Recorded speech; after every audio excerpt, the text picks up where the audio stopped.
Après 48 heures d'activités commémoratives marquant la célébration conjointe de la Journée mondiale de l'Afrique et du 47e anniversaire de la CEDEAO, mesdames et messieurs, distingués invités,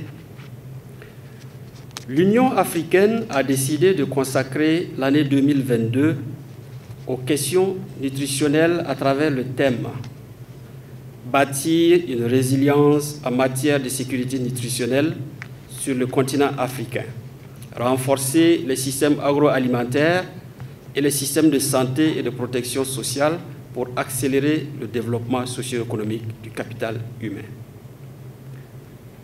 Ce thème, en lui seul, illustre toutes les problématiques de notre continent et du Burkina Faso.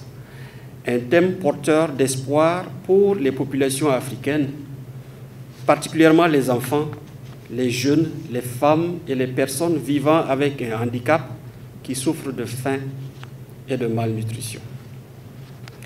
Ce thème, qui a fait l'objet du premier panel organisé le 25 mai dernier, a permis d'analyser la situation nationale et de formuler des recommandations pour une meilleure prise en compte des questions de nutrition et d'alimentation dans notre pays.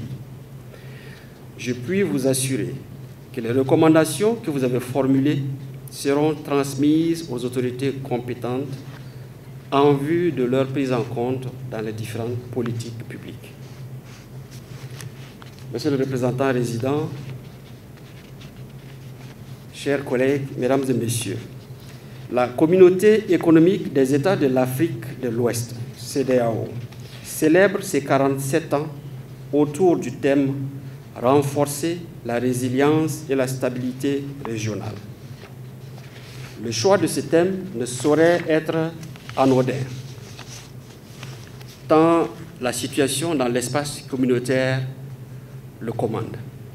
En effet, les crises de bonne gouvernance, l'insécurité liée au terrorisme, l'extrémisme violent, sont autant de défis auxquels notre espace est confronté.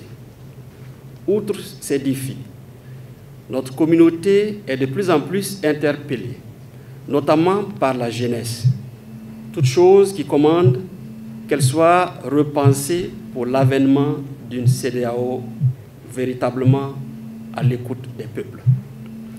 C'est dans cette perspective que le Burkina Faso a décidé de susciter la réflexion sur la nécessité de refondation de la CEDEAO face aux nouveaux enjeux sécuritaires.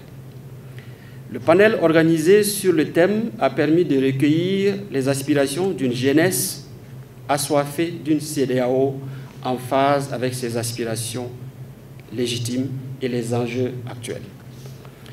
Chers participants, mesdames et messieurs, je ne saurais terminer mon propos sans adresser mes félicitations au comité d'organisation qui a œuvré, en dépit des difficultés, au succès de cette double commémoration.